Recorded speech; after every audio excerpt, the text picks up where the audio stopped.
Welcome to Nonsense, Season 4, Episode 5, our big story and our second show of the week. I'm Jeff Parker. I'm Sujal. This time we're looking at Vaporware, products that will change your life. Maybe. Up next. Normally I would just say, show me the live demo, but now even those are getting, like, people are even faking those more and more. Oh, they've been faking those for years. I know. You're just like, oh, this robot's amazing. And you're like, there's a guy coughing in a room in Salinas. And you're just like, oh, it's the only way the grift could happen. They had to do it. They didn't have to. Of course they didn't have to, but they did. Let's talk about some Vaporware. What do you got? I'm trying to lead us into the segment. We promised a segment and now we have to deliver. We have to. But or it would be more fitting if we just didn't and rolled the closing music and got the hell out of here. Let's just go quiet. Let's just get just 25 minutes of silence. I like that idea. Fool me once. I'll say this little teaser line. I'll play the music and then I'll go get coffee. And then we'll just go quiet. That'll be great. Perfect. Okay, Vaporware, bold announcements, glossy mock-ups, and release dates that ignore commitment. Let's go. And show.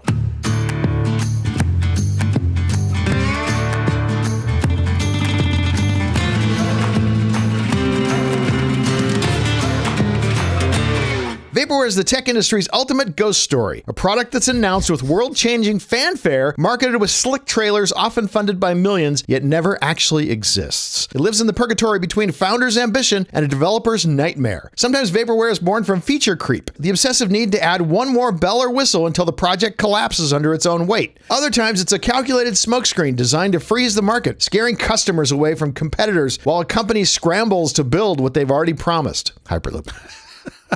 Are you putting footnotes in now? From $700 million forever games to revolutionary blood testers, Vaporware represents the dark side of fake it till you make it. It's the graveyard of broken promises where visionaries become villains, and the only thing that truly ships is the hype. That was well said. I feel like you should get a Peabody or a Webby or something for that. That was I'm just like, Can we break this up into 3 sections? Yeah, please. Because you and I are going to go all over the place, and Yes. I kind of want to somewhat keep at least a loose structure here. First section, shit that Elon hasn't done. We probably will have to cover some Elon if we get time. Okay. Products that their creators were really trying to get out but didn't. Okay. Things that actually got delivered but that didn't last because they missed the market. Sure. And last, products that were scams from the get-go. No one had any intention of delivering this product. Can we just skip the first 2 and do the last one? Those sound like way more fun. That section is going to be a lot of fun. You had to put that at the end, didn't you? All right, fine. Well, sure, you eat your peas before you get to have your cake. Grandma's rule. Can't have any pudding until you eat your meat. And then we can discuss what some of the real-world causes and telltale signs of Vaporware might be. Okay, I like this. So we're going to tell some ghost stories and then learn from it. Section 1, products that their creators were really trying but were not able to get them to come out. This wasn't a complete scam. They wanted to do it, just for some reason it never made it to market. Correct. There's a lot of these. You know, we talked about this earlier this week. Smartphones. There's one on the docket right now. I'm not saying it's not going to be delivered, but it's not going to be delivered,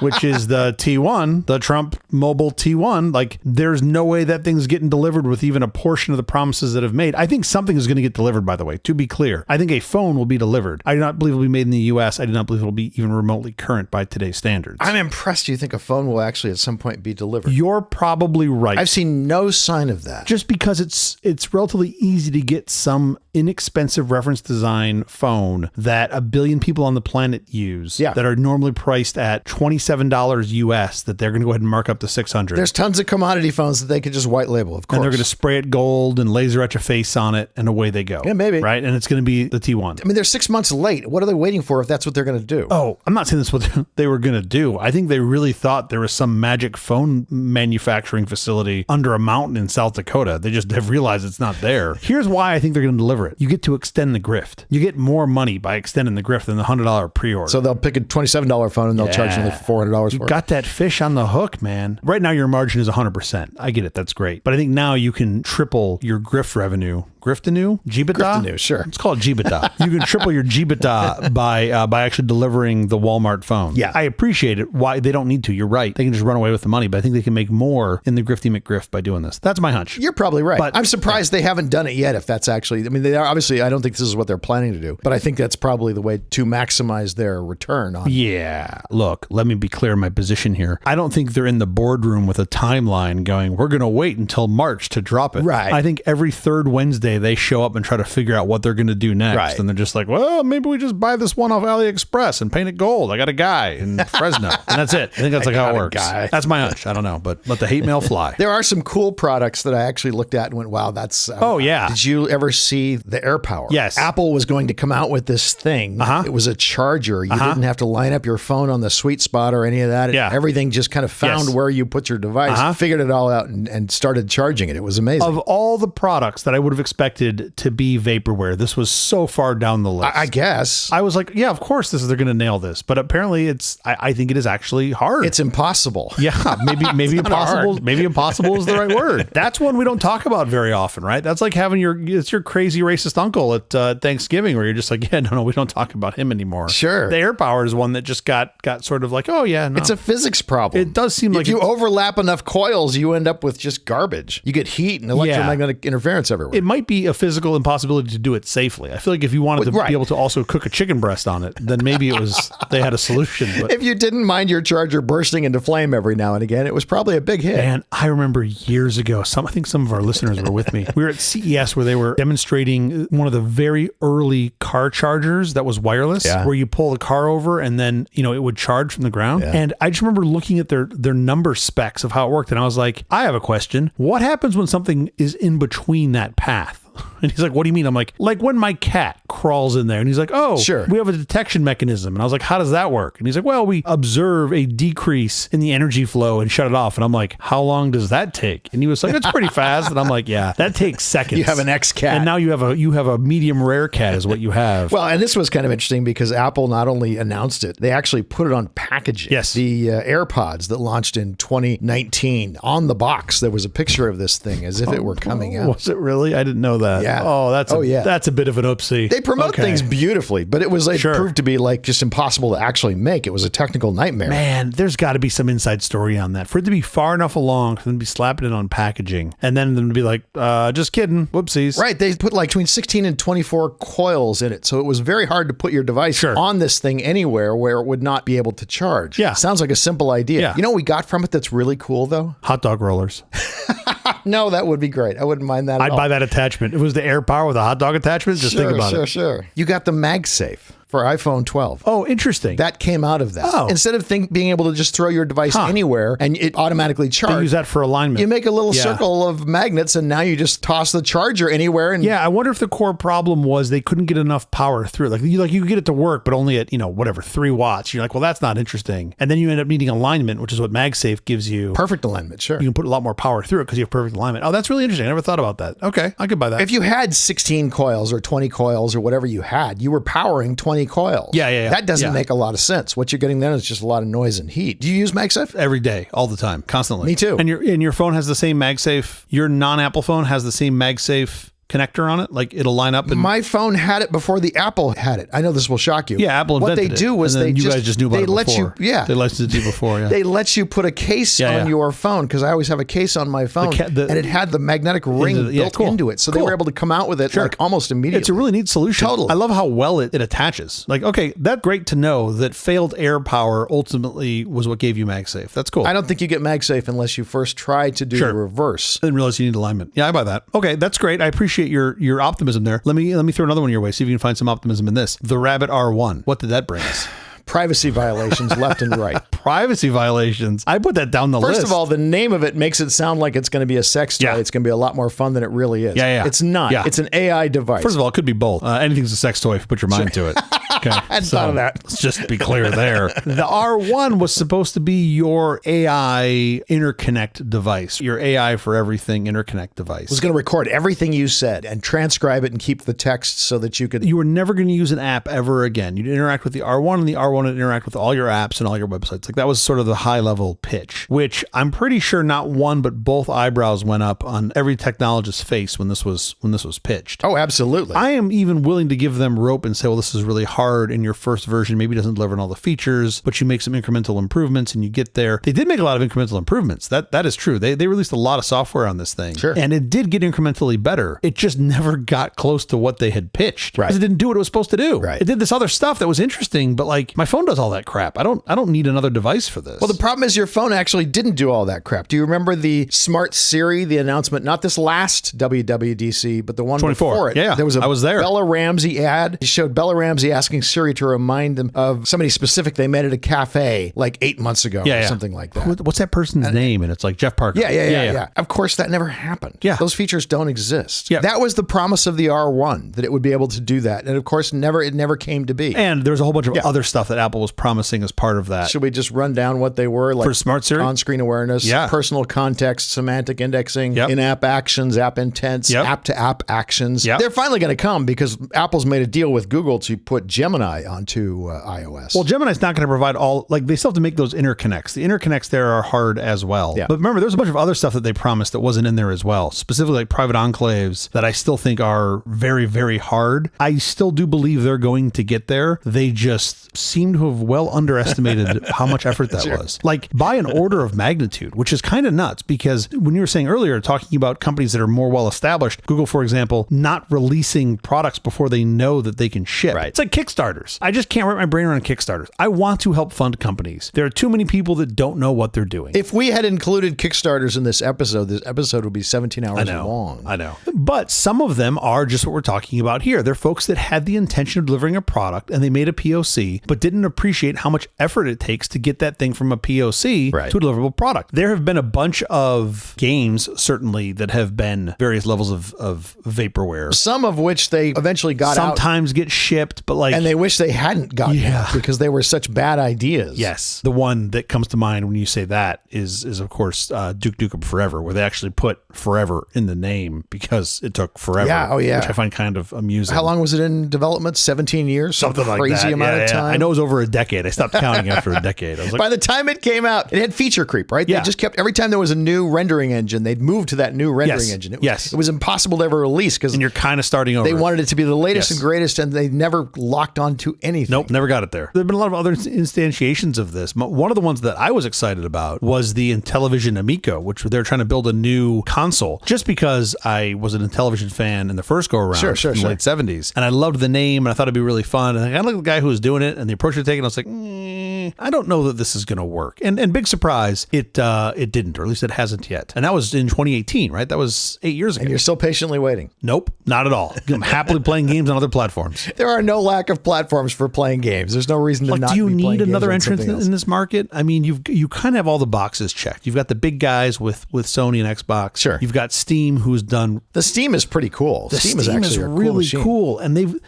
that should have never worked. Right. They should have never been able to get one of those off the ground. And like the Steam Deck is really cool. Yeah, I like that machine. Yeah, it's neat. There was a game called Project Titan. Do you remember that one? Yeah. It was 7 years in the making. Blizzard's, right? Yeah, Activision Blizzard. They pulled the plug on it, didn't they? They never got it released. I think they actually got smart at the end and then said, we're going to just not do this. It was literally a day game and a night game. And the day game was a sim and the night game was a first-person shooter. These things made no sense put together. This is a Franken game. Yeah, it was a good 7 years that they tried. Okay, do you want to move on to the next one? It's the things that technically did get delivered but sort of missed the mark. Yes. Yeah, this was where things start to get a little spicy to me. Do you want to start with Magic Leap? I think of this whole list of everything we're talking about, there's a couple here that are big standouts to me. Magic Leap is one of them because there was so much hype and so much hush and hundreds of millions of dollars raised. A lot of people don't remember what Magic Leap was, but you will remember in the video, the whale jumping in the gymnasium where the kids were all reacted to it on the hardwood floors and he splashes in. Super expensive. I think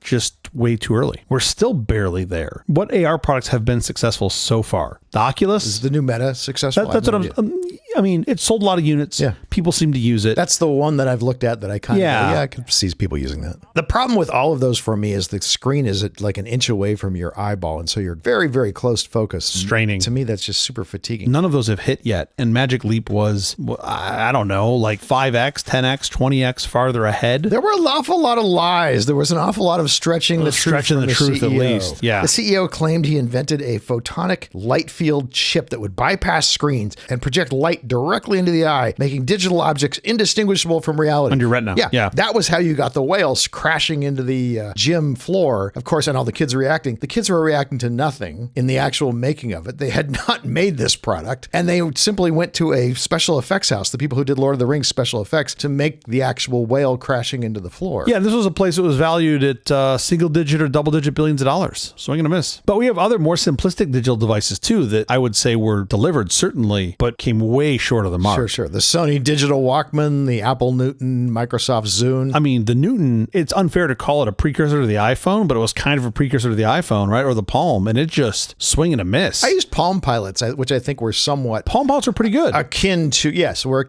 the Apple Newton. I mean, I would argue it was in some ways the successor, not in that it came after, but that it was the one that won of that vintage. It was still awkward to use. It was the least awkward of the bunch, though. Yes, it was awkward, but it was the least awkward, I think. Yeah. Having owned a bunch of Windows Mobile stuff before that I thought was not great. It was okay, but not great. That's funny because I owned a bunch of Windows CE stuff. But that was before that. And I thought it was great. I mean, we actually used it and loved it. The early CE stuff was great. But the CE stuff, a lot of it was still like quasi computer form, right? Like clamshell. It was a laptop that weighed nothing. The little keyboard. Yeah. Those were great. That was wonderful. When they went over to mobile and they tried to do like the iMate, the slide screen and you had like non-capacitive touch, but pressure touch with a little pencil. Yeah. It was okay. It just, they hadn't figured it out yet. It wasn't great. The Zune I thought was a really great device. Like it was the hardware was good. The software interface was good. Yeah. Google has some stuff in this bucket too, where like Google Plus, that was released and used. They then pulled the plug on it later. It was all developers. I was on it. Yeah, it was mainly nerds. It was a really good community of developers. And this is where we were all bummed when they pulled the plug on it because it was a really useful community, a great knowledge base, but not for anything except development. Not Vaporware. They did come out exactly. with it. They actually. And I give Google a lot of credit for pulling the plug on stuff, even though they pull plugs on products that I like and that I wish would still exist. It's focus, and I think at some point for them to be like, yeah, this isn't in what our strategy is now, and we're going to decom it. I think that's the right thing. Put the link in the show notes for the Google Graveyard. Oh yeah. Which is a list of everything. It's Google way has bigger shut than down. you think. However big you think this list is, it's like 3 times as long. Now let's get to the part of the show that everyone came to. Oh yeah. Yeah. The part we say goodbye. The outright scams. Yeah. The things that were the people had no intention of making these products. Yeah. They pitched a great product. People believed what they said. It just was never to be. The one that a lot of people cite was Ovation, which was like supposed to be like I think like a Lotus productivity suite sort of thing. Right. And apparently these guys raised a bunch of money on this. Like they had screenshots and something that were like, look, like we're going to build this thing. And this was like in 1982 before there were dominant Office packages. And they raised like real money in $1982. And then 2 years later were bankrupt. Like they had apparently nothing. And like lavish lifestyles. They didn't ever produce a product. It was like, it was crazy. I think a Ponzi scheme has more opportunity and upside than this thing did. Yeah, I don't think there was really ever much code even. No. They had great demonstrations. They had great renderings of what they were making. The pitch was fantastic. Literally is where we get the term vaporware. Vaporware. Like these guys, like I think that is that's the beginning. That is the beginning where it's like, oh wait, this is a thing. Esther Dyson, I think, called it vaporware. She was the first person to, to use those I know words. That. Yeah. Oh, cool. Now, we're not doing this as an inclusive list chronologically, right? I think just big ones that stand out. There have certainly been a lot along the way. That's a particularly big one. That's a pretty big one. Then you have around like, I wouldn't say the dawn of the internet boom, but on the backside of that. Early 2000s. Yeah, early 2000s. You had the Phantom console, right? From Phantom Entertainment. Yeah. And this was, if I recall correctly, the first sort of connected gaming console where it was just supposed to be a console that you plug into the internet and you get all of your gaming content and then later, media center stuff, and internet TV and all that. But it really started as a gaming device. I think the idea was that it was streaming. You were streaming your games. You weren't playing your games locally. So you could play anything, including any future games. And that appears to have been 100% vapor. And these guys raised real money, right? I mean, these guys raised tens of millions of dollars. And somewhere along the way, I remember reading through the bankruptcy proceedings or one of the shareholder lawsuits, like where all the money went. And most of it went to marketing, which is never a good sign. Sure. I think the next biggest asset category was salaries. And then then the third was development. You're like, well, that's probably not going to end well. Also amusing to me that before this thing really imploded, I guess, when it was popular and people were like, oh yeah, they're making this thing, there was an investigative reporter from like some like computer news website that published a letter critical of the company and their founder and basically said, I don't believe this is legitimate. Yeah. This was a couple of years after they launched. He got sued by Phantom. They had changed their name at this point to Infinium Labs, but he got sued by them. And then the journalist countersued him, won a court order demanding their financials, the financials of the company and the founder, basically saying, hey, show me what you're spending on. You show me this and I'll walk it back. They, of course, did not. So they did not provide any financials at all and had to settle with him out of court for like what I believe is like 50 grand, some number. So they were willing to pay 50 grand to keep the ruse going, which I thought was amazing. If I remember right, they would buy the biggest booths at the trade shows, the most expensive booths. And they had these boxes they were actually pretending was the hardware. Yeah. But the games were actually being played on state-of-the-art big PCs that were hidden below from view. Yes, the boxes that they were showing you were just empty plastic shells. Sure. They would pretend that those boxes were actually how you were seeing the game. Wow. I didn't know that. That's pretty terrible. That's Vaporware. Anyway, big surprise that that founder went to prison. No one here is shocked. He might have had multiple scams in his history. If you look him up, this is not his first dance with the law. Let's just put it that way. He seems to be a serial offender, serial fraudster.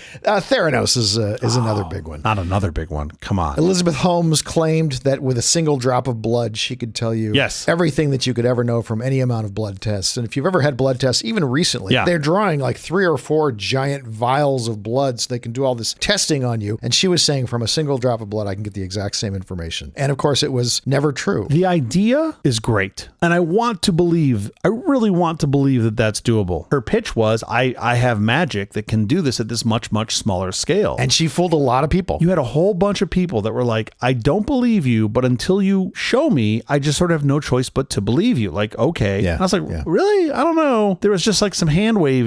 And what's nuts to me is, they raised something like $900 million, right? Like they raised a mountain of money from platinum plated institutional investors. And apparently no one did their diligence. Everyone was just like, oh, well, if those guys wrote a check, then clearly it must be fine. Like, how do you not do a modicum of diligence here? George Shultz, the Secretary of State, was on the board of directors, just believed her. Now, she would dress up like kind of like Steve Jobs. She would wear these black turtlenecks. Sure. And she had her voice sounding really weird. So she had kind of this mystique thing going on. And she would tell you she had this technology that they plainly did not have. Yeah, see, this was doing medical testing. That's the worst part of it. They had people's lives in their hands when you needed real testing. And you weren't getting real testing. That's a big part of the difference here. This isn't dudes making video game consoles fake. Like, you're talking about people's lives here, which is a whole nother ball of wax. Sure. So that one certainly hits different. All of this fake it till you make it stuff, it all is a bad idea. Do not commit fraud. Admit where you are. Of course. Be honest where you are. Yeah, I agree with that. From the simplest scam to the most complex,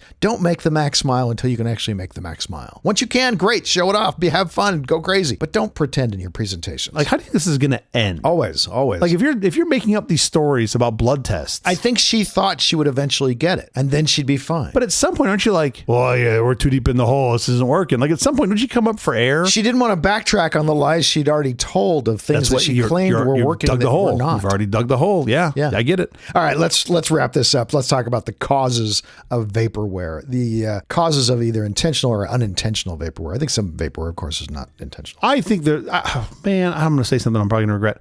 It seems like the majority of it is not intentional. But, of course. A lot of it's just not outright fraud. They just don't figure out how to do what they want to do. It's not outright fraud, yeah. But like, you not knowing what you don't know is kind of intentional. You know what I mean? Yeah. So I don't know. I don't want to go alleviate them or relieve them of responsibility on some of these things. I think a lot of these ones we talked about here are typically from what I'll call deferred engineering and just being like, oh, we'll just figure this out later, which a lot of us can do and can do well. But I really think you have to understand the difference between what are the unknowns that you know about and what are the unknowns that you don't. And if there's a lot of unknown unknowns, you're really hosed. And what are the possibility that you are ever able to know to see all of those? Exactly. I mean, you do have to like assign probability to each one of these things and say, are we ever going to be able to solve this problem? Yeah. Yeah, exactly. How do you think we can tell when a product is vaporware? Well, if it's released by a company called Theranos, then you know it's vaporware. That's one way. That's it? Well, it's the name of the company? It's not the only way, but it is a way that you can tell. There's all sorts of things you can tell. Vague descriptions, vague demos, right? If no one's willing to explain how it works. That's my favorite question is when I see something and I'm like, that makes no sense to me. How does it work? Yeah. And I get hand waving, or my favorite is someone's like, well, I can't tell you. And I'm like, well, then it doesn't exist. What do you mean you can't tell me? Right. Are you falling under trade secret here? What is so special? Like, give me a screwdriver. I'll figure it out myself. Everybody falls under trade secrets when they're lying. Yeah, exactly. They always say it's a trade secret. And then you start getting the people that are like, it's all like protection, it's all information control. And I'm just like, well, I just don't believe in your product. Yeah. Like, I don't believe in it at all. So that to me is one. Obviously, you see with a lot of these things, like very slippery and I'll say like emotionally charged timelines where you're just blaming a bunch of stuff on other folks, right? Well, once this is done, or if we didn't have this, or like they did this with the T1. The T1 was like, well, we're delayed because of the government shutdown. And it's like, what part of the government shutdown affected? Right. The government shutdown had nothing to do with your phone, right? Like, if you were prepared for this question, you would say, well, we already had it submitted to the FCC and they, were delayed, but you didn't have it submitted to the FCC. You just are trying to just point at something else. So that's always a good sign. I think ones that are always the hype machine where there's never bad news ever. Every single product design implementation I've been a part of, you break stuff, you fail, you screw up, you make missteps. Bernie Madoff never had a down year. Never had a down year, right? It wasn't like, oh, how does that work? Maybe this year I should show a little bit of a dip just to, nope, I'm always doing great. So I think that's a good example. You mentioned this earlier too, just trying to shove too much stuff into the bag, just trying to do too much. Right. Like, why are you trying to do all of these things? And maybe that fits more in the wider scope where like, okay, you're claiming you're going to do 20 things and that's amazing. Do 2 of the 20 first. Yeah. Demonstrate that and then go bolt on the next 4 and the next 6. Show me some progress somewhere. Show me something. But then you're like, well, no, it all has to be done together. And you're like, okay, that sounds like a little bit of hyperbole. Anything else? The one other thing too that I noticed is a lot of these products will focus on these small edge cases, hoping that you as the observer will then infer that, well, if they can do that, it must do all of this other stuff. It's like, wait, show me you do those core use cases first. Great if you're getting the edge cases as well, right. But your lead should be the core use cases. Don't make me infer that. Actually tell me that. These little things that I think are real telltale where like your brain is filling in the gaps. You're going, well, if they can do that, they must be able to do these other things. And it's like, no. Sure. No. Let's validate that first. All right. We have to get out of here, but quickly before we do, have you seen or read anything good this last week? Given this episode and Vaporware and talking about like the inventors behind them, because I think a lot of Vaporware is intricately coupled with the inventor. Sure. I have to recommend what I think of as one of the best engineering and inventor movies really of all time. It certainly helped shape me into, what I am. Okay. So I want you to guess. I'm pretty sure you can get this, but I want you to guess what I'm going to recommend. Okay. I'm going to give you a hint. An uptight teenage prodigy enters a top engineering college, but feels awkward among the freewheeling students. When a professor aims to turn their laser project into a military weapon, he and his offbeat roommate plot to ruin the plan. Do you know what it is? I have no idea. Oh, I love this film. Sneakers. No, Sneakers was one of the ones I wanted to use here, but it didn't really fit. You're in the right genre. You're off by about a decade or so. Real Genius. Oh, okay. All right. 1985's Real Genius. Sure, so this is directed by Martha Coolidge. Sure. Starred Val Kilmer. It was set on the campus of Pacific Tech, right? A science and engineering university similar to Caltech. Real Genius has provided certainly me and my fellow nerds that grew up in the 80s with countless arcane nerd references and quotable material for decades. I make Laszlo Holyfield references at least once a month that nobody ever gets, and it's one of my favorites. It's awesome. That felt fitting for Vaporware because they kind of turned that project into Vaporware, and I appreciate that. No, that's cool. They made it Vaporware, even though it worked. Anyway, how about you? Mine actually is a documentary about Vaporware. It is the 2019 documentary, The Inventor Out for Blood in Silicon Valley. It's the film about the haunting disconnect between Elizabeth Holmes' meticulously crafted public persona, her black Steve Jobs turtlenecks, and an unblinking gaze, and the tiled world of her labs where technology she touted simply failed to exist. The film is full of never-before-seen footage of Holmes' visionary proclamations, juxtaposing them with the gritty reality of the whistleblowers who risked everything to reveal that the machine, the Edison, was a hollow shell. While Silicon Valley thrives on faking it till you make it, don't do that. Please don't do that. Theranos crossed a lethal line by deploying fake data to real patients. Terrible. It's a chilling psychological profile of a founder who became a zealot of her own lie, surrounding herself with aging titans of the industry who were so blinded by her story that they never bothered to ask for the data. The Inventor, Out for Blood in Silicon Valley on HBO Max now. I still haven't seen this. I have to go watch this. That is the episode. Thank you for joining us for all this nonsense. A truly terrible podcast from The Awful Company. Visit us on the web at nonsense.productions. I'm CJ Little. I'm Jeff Parker. If you like this program, please follow, download, subscribe, and like at Apple Podcasts, YouTube Music, Amazon Music, AntennaPod, iHeartRadio, Spotify, my favorite Overcast, or wherever you may get your podcasts from. Nonsense uses LibreOffice, a powerful free and open source office suite that offers professional word processing, dynamic spreadsheets, stunning presentations, and more. Plus, it didn't cost $8 million that it raised from investors when it was making nothing. It's fully compatible with Microsoft Office formats, so collaboration is seamless. LibreOffice is cross-platform, private, and continually improved by a worldwide community. Create, share, and innovate without limits. Try the amazing LibreOffice today. I use Libre Ovation. Yeah, exactly. That'd be a better product. Yeah. We'll be every Tuesday and Thursday mornings for more nonsense. Please join us.